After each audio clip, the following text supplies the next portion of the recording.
Juges, chapitre 3. Voici les nations que l'Éternel laissa pour éprouver par elles Israël, tous ceux qui n'avaient pas connu toutes les guerres de Canaan. Il voulait seulement que les générations des enfants d'Israël connussent et apprissent la guerre, ceux qui ne l'avaient pas connue auparavant. Ces nations étaient les 5 princes des Philistins, tous les Cananéens, les Sidoniens et les Héviens qui habitaient la montagne du Liban, depuis la montagne de Baal-Hermon jusqu'à l'entrée de Hamath.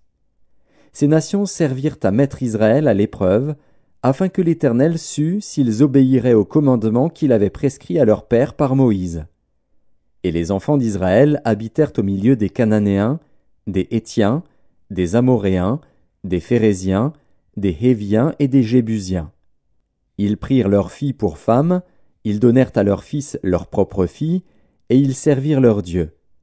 Les enfants d'Israël firent ce qui déplaît à l'Éternel, ils oublièrent l'Éternel, et ils servirent les Baals et les idoles.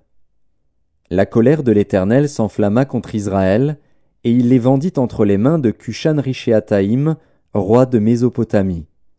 Et les enfants d'Israël furent asservis 8 ans à Cushan-Rishéataïm.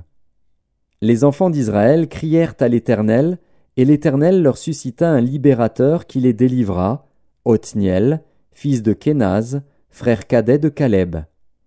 L'esprit de l'Éternel fut sur lui. Il devint juge en Israël, et il partit pour la guerre.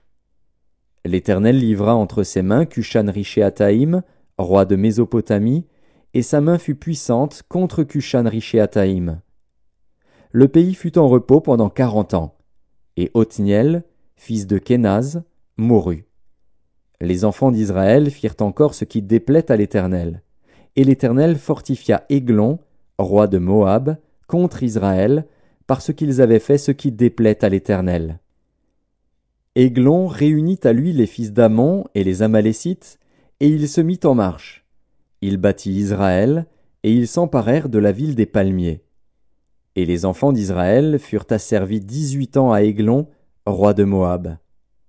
Les enfants d'Israël crièrent à l'Éternel, et l'Éternel leur suscita un libérateur, Éhud, fils de Guéra, benjamite, qui ne se servait pas de la main droite. Les enfants d'Israël envoyèrent par lui un présent à Églon, roi de Moab. Éhud se fit une épée à 2 tranchants, longue d'une coudée, et il la ceignit sous ses vêtements, au côté droit. Il offrit le présent à Églon, roi de Moab. Or Églon était un homme très gras.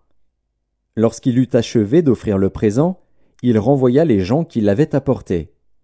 Il revint lui-même depuis les carrières près de Gilgal, et il dit, « Ô roi, j'ai quelque chose de secret à te dire. » Le roi dit, « Silence !» Et tous ceux qui étaient auprès de lui sortirent. Éhud l'aborda comme il était assis seul dans sa chambre d'été, et il dit, « J'ai une parole de Dieu pour toi. » Églon se leva de son siège. Alors Éhud avança la main gauche, tira l'épée de son côté droit, et la lui enfonça dans le ventre. La poignée même entra après la lame, et la graisse se referma autour de la lame, car il ne retira pas du ventre l'épée, qui sortit par derrière. Éhud sortit par le portique, ferma sur lui les portes de la chambre haute, et tira le verrou. Quand il fut sorti, les serviteurs du roi vinrent et regardèrent, et voici, les portes de la chambre haute étaient fermées au verrou. Ils dirent, « Sans doute il se couvre les pieds dans la chambre d'été. » Ils attendirent longtemps, et comme ils n'ouvraient pas les portes de la chambre haute, ils prirent la clé et ouvrirent, et voici, leur maître était mort, étendu par terre. Pendant leur délai, Éhud prit la fuite, dépassa les carrières, et se sauva à Seïra. Dès qu'il fut arrivé, il sonna de la trompette dans la montagne d'Éphraïm. Les enfants d'Israël descendirent avec lui de la montagne, et il se mit à leur tête.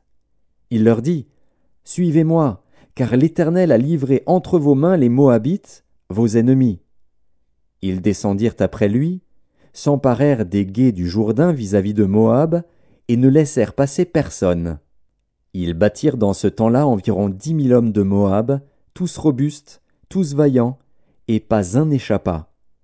En ce jour, Moab fut humilié sous la main d'Israël, et le pays fut en repos pendant 80 ans. Après lui, il y eut Shamgar, fils d'Anath. Il battit 600 hommes des Philistins avec un aiguillon à bœuf. Et lui aussi fut un libérateur d'Israël.